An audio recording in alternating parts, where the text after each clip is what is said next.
All right, we live. So, hey, everybody, thanks for joining in again. And I'm here with my man, Chaney. And you all have no idea how much history we got. But, I'm not going to spend a lot of time on that. I'm going to hand it over to Trey Yeah, and then just let him introduce himself in case you don't know who he is and just why he's here and why you should listen to him when he speak. Go for it, Trey. yeah, man. Hey, Frank Jackson, first of all, brother, thank you, man. Thank you for having me on this show. You know Yes, me and sir. you, brother, Yes, sir. man. But for anybody that's out there, man, that's paying attention right now, my name is Trey Chaney.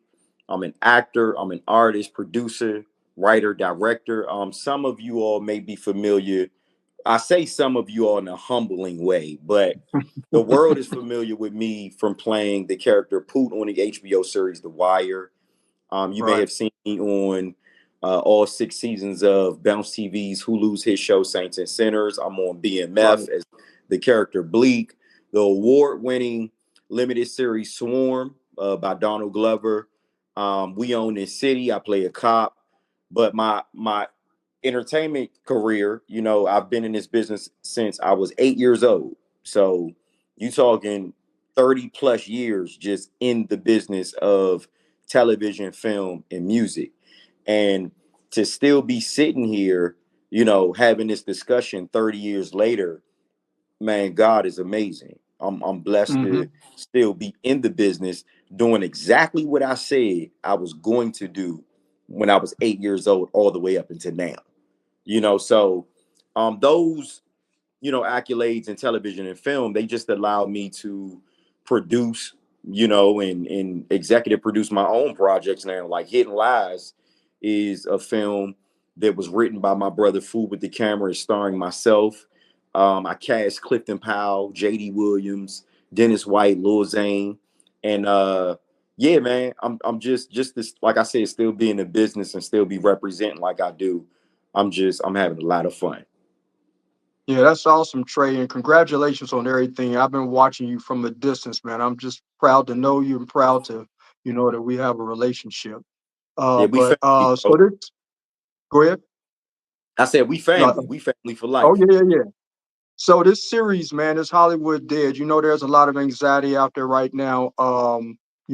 Good, bad, ugly, what have you. But Yeah. I'm just going to ask the question, and then you give me your answer, and you expound on it, and then we take it from there. But Trey, is Hollywood dead in your opinion? Well, in my opinion, as of right now, yes, Hollywood is dead. But notice when you started the question off, you said, is Hollywood dead? I said yes, but the people in Hollywood are not. And the Hmm. reason why I say that is because we have enough power as independent creatives to create our own Hollywood. Hmm. In most cases, for certain actors, writers, producers, and directors, Hollywood is dead to us because we might not have those opportunities that we're told that Hollywood gives, right? Yeah. But as being an independent creative and being able to like create our own Hollywood, which is a very familiar lane that me and you, Frank, are very Hmm. familiar with because Right. you got to think years ago when me and you created Six Arts One Beat, when we Right. created Dead Money, when we created Lorenzo and Monica, and Right. and the list goes on. We may not have necessarily put a label or a name on what we were doing, but we were creating Hollywood, Right. meaning we were giving people opportunities. People were Right. getting paid to be in our projects. Right. So, again, to elaborate on that question, yes, Hollywood is dead, but the creatives and the artists and the actors and actresses in Hollywood, we are not. We still Right. here and we still putting out content. Um, how since I guess with this evolution, the way the industry shifted, how has that affected you? And I can tell you're still Yeah. moving, so you're a survivor. But Yeah. well, how has that affect you? What were some of the changes that you saw, and then what are some of the things you've done different to Okay. continue surviving and what's going on? Well, see, the crazy thing is, Frank, it's definitely affected me, if not all of us. And the reason Hmm. why is because I just named what they consider mainstream shows like The Wire, BMF, Saints and Mhm. Sinners, We Own the City. But we got to think about whatever money that I may have made from those shows. Those shows are still they're not on no more. It's not like Okay. Law and Order, which means every time you book a role, you have to know that at some point the job is coming to an end. So once that Right. job comes to an end, um, it's definitely been a challenge for me, because if you used to getting a certain amount of income during a certain period of time and you stop getting it, it's almost like Mhm. fending for yourself. So those are some of the ways that it's affected me financially. But the way that I cleaned it up was starting my own company, Chaney Okay. Vision Entertainment. With Chaney Vision Entertainment, you got ChaneyWay.com, which is my website, which I'm doing direct to consumer, communication with my fans. Because one Right. thing those shows did was they gave me a fan base. And with Mhm. giving me a fan base, those fans are, you know, I'm accessible online, meaning at Mhm. Instagram, Facebook, Twitter, TikTok, you name it, I'm on a social media platform. So if you got millions of people that love my work on this show, which is how I was introduced, now they're following Trey Chaney, the man, the Okay. brand. Right. And I'm able to navigate through the industry by being fortunate to be on huge shows like that. Now I got the fans going straight to ChaneyWay.com. So Mhm. the me being affected definitely was affected, but in order to get out of that mind frame of being like, man, I'm down and out, I'm waiting for Hollywood to do X, Y, and Z for me, I took it upon myself, like I said, with creating Chaney Vision Entertainment and ChaneyWay.com. You got my book on there, you got the merch, you Okay. got my You got documentary. content. It's Awesome. so much content on there where people can literally purchase whatever it is that Mhm. you love on there, and it goes straight to my phone. So Right.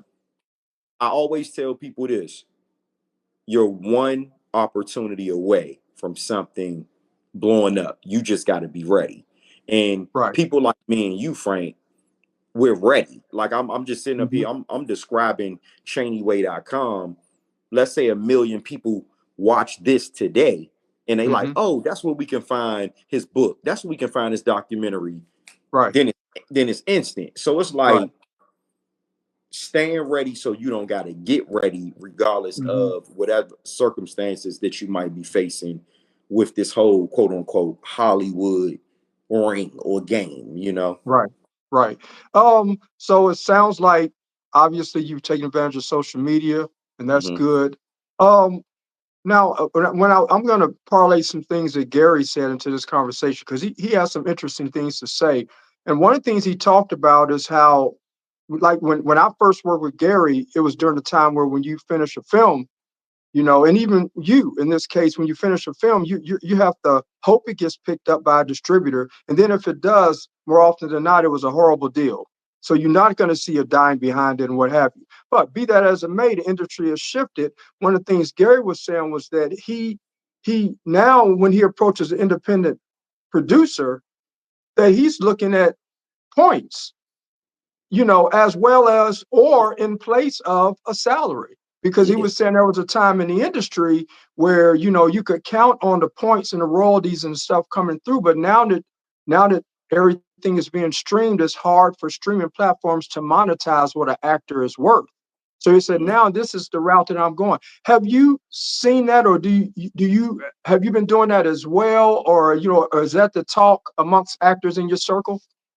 Yeah, definitely that's a great point Gary made. And I've been doing that. Even like I said, with you, and to be honest, Frank, you got to give yourself some credit for helping me to understand that even back in the day. Because even with like projects that we put out, it's like, all right, let's work these percentages out. So that's that back end Right, residual right, income. What I've right. been doing now, when you think about Hidden Lies or Antoine or A So Naughty what on Christmas. Hidden Lives, you're in it, and what was it, your other roles in Hidden Um, Lives? Like you produce it? yeah, Hidden Lies. I'm the star of it, and I'm the executive producer, which means I went out, found the money, with Mhm. investors that were interested in and being a part of what I wanted to do. The same thing with A Naughty Christmas Story. I Right. wore two hats as the Right. executive producer and the star of it. So, and for people on here that don't understand everything that goes to being an executive producer, it's really finding the money, um, certain say so with cast members that you want to be in it, certain locations where you're going to shoot it, a schedule of everybody's availability. You know, it's a lot that goes into it. But I think for me, well, not think, I know I love doing that type of work so much, because sometimes when you get on set as an actor, you never know what other possibilities or opportunities you can have just being on set. They might make you the casting director. You know, people Mm-hmm. like us, we got great relationships in the industry. So Right. playing that type of role as an executive producer, a casting director, is so much that comes with that when it comes to negotiating. Okay, I might have got it funded, I paid myself, whatever we negotiated, but on the back end, I want this particular percentage for the rest of my Mm-hmm. life. And that's Right. what I've been doing lately with everything that I've been a part of. If it's not Wow. considered, on a, if it's not considered like on a network or a Hulu or Netflix, if anything you see Chaney Vision Entertainment on, just know that back end was negotiated. Right. Now, in your opinion, would you say that this is it? This is the future. This is what the industry is going to be like. Do you anticipate that the old Hollywood will come back? What are your thoughts on that? I truly feel and believe this is the future. It's Right. every creative that's watching this interview right now. It's not about networking up. And I heard Issa Rae say this. You got to network with who's sitting right across from you. You can't automatically say, "Oh, okay, I need to get out of Tyler Perry or I need to get out of Will Packer," and just wreck your brain and drive yourself crazy trying to get in those circles. Mm-hmm. What about somebody like Frank Jackson, who's a writer, producer, director? Fool with the Camera, who's a writer, producer, director. Me as the actor, a known, recognizable actor who has friends like Clifton Powell, Vanessa Bell Calloway, JD Wood, people in the business that we can call and collectively come together and do a project. Because Mm-hmm. that's the thing. I think a lot of people, they still think this is Hollywood is going to go back to being old Hollywood. Hollywood showed you when the strike happened who Hollywood was. Mm-hmm. You know, they Hollywood said, okay, y'all asking for more money? No. You know what I'm saying? We won't shoot no more projects. So it kind of forced our hand to level up on an independent level and start talking to who's who that's sitting next to us, who owns a camera, who's a great writer, who's a great actor. And Mm-hmm. us pulling our resources together, this is the wave. This is the wave. Even I'm gonna say this, even if old Hollywood did come back, you still gotta be on your square, because you Mm-hmm. never know when it could come a time where it could be some downtime where you might not get a job or a Mm-hmm. gig. You gotta create it. Mm-hmm. Wow. Yeah, man. The common thing that the common theme that I'm hearing Mhm. so far is diversify. Yeah, Like I think everyone I've talked to so far said, okay, yeah, I'm an actor, but now yeah. I'm producing, I'm writing, and then also the other thing I'm hearing is social media, especially with you. Mhm. So you build your social media presence and you have content on your page or your site, what have you, and people go straight to that content to get, Yeah. to make money that way as well. Exactly. And the way that works is literally direct to consumer communication. It's Hmm. if I'm out, I get recognized a lot for the shows that I name that I'm on. People watch them still to this day, Hmm. which I'm very fortunate for. But 9 times out of 10, if someone says, "Hey, aren't you such and such from Poop from the Wire or Kendra from Hmm. Saints and Sinners?" Then the conversation starts. Then they're asking, "Okay, so what else you got going on?" Before Hmm. I name any mainstream film or television show, I'm I'm directing them to go straight to ChaneyWay.com. My books, my fitness ebooks, my documentaries, the merch that people see, just the brand of Trey Chaney. Because just think, Hollywood, that's how Hollywood was built.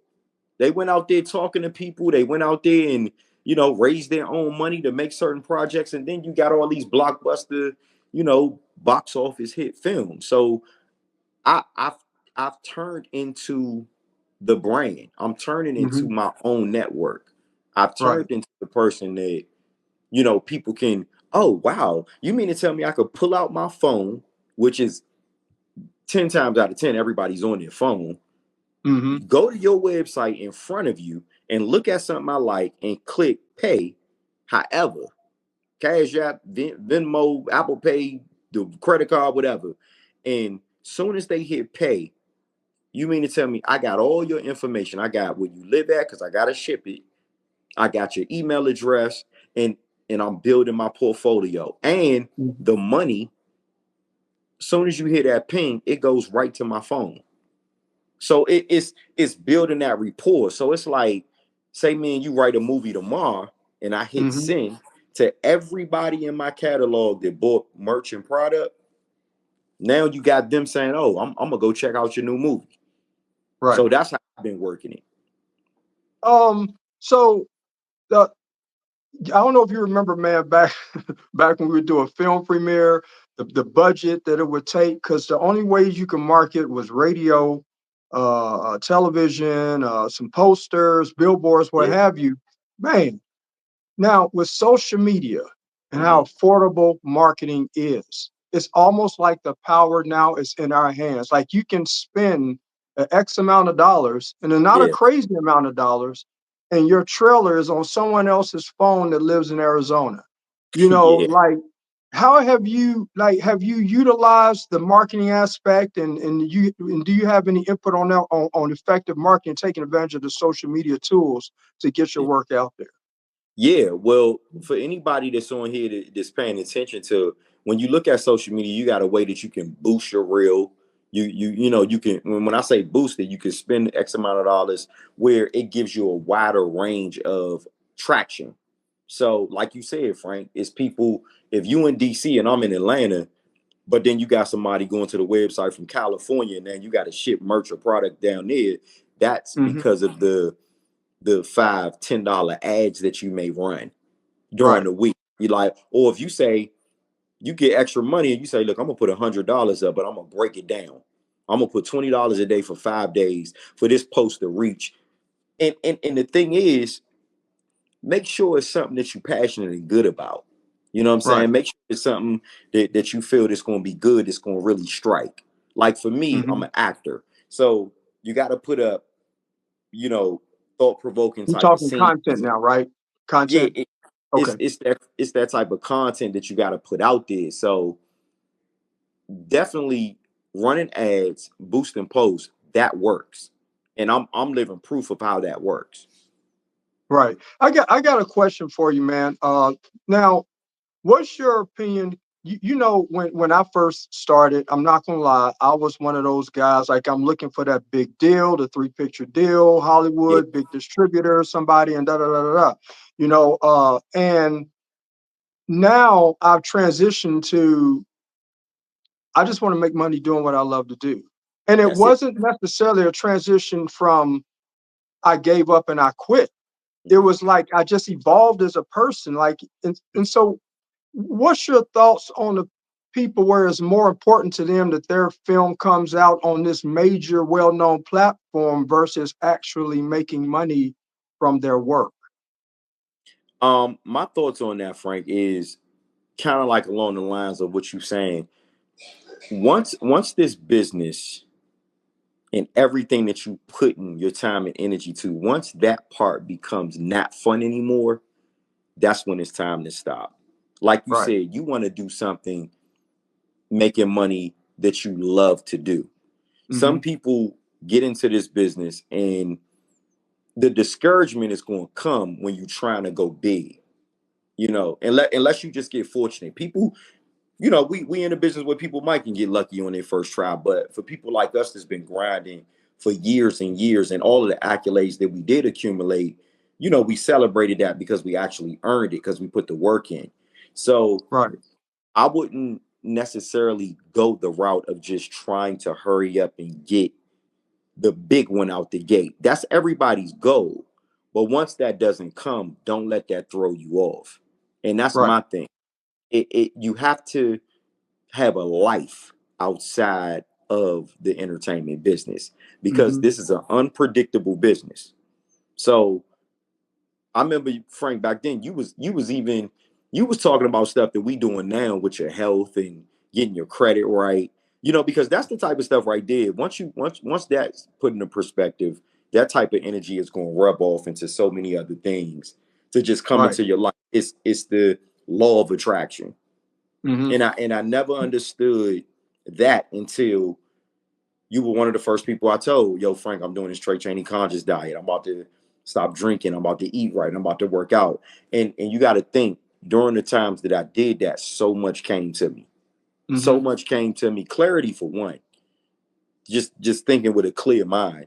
And Mm-hmm. the affirmations and knowing what I want to do, you know, with my life. Right. How I want my life to be in the next 5 years. I'm just in writing. I got a journal, writing down all of your plans or whatever, a thought. Even if you got a thought, write it down. You know what I'm saying? And really just go over that, you know, because that stuff helps, man. So I just recommend anybody to not stress themselves out if the big deal doesn't come. If it doesn't Mm-hmm. come, what are you doing? Focus when, because the crazy thing is when you focus on yourself and you're not necessarily needing or wanting anything else, that's when it actually comes. Mm-hmm. I'm learning that. You know what I'm saying? Right. Like, we could be going so hard on auditions. I'm not gonna say the name, but a situation is happening to me right now where it's a it's a casting agent that I've been auditioning for a very long time and never booked on any of the projects that I auditioned for. But Mm-hmm. right now, a show idea that I presented, this person wants to come on as an executive producer. So it's almost like God is like, it ain't our plan. It ain't our plan. It's all Mm-hmm. God's plan. And it's like, all you got to do is stay consistent and dedicated and committed to whatever it is that you got going on. Work on self, get self Right. right. Because that's the only way things gonna come to you. Get yourself together, then it'll come. Because it's going, and it might come when you least expect it, but at least you'll be ready.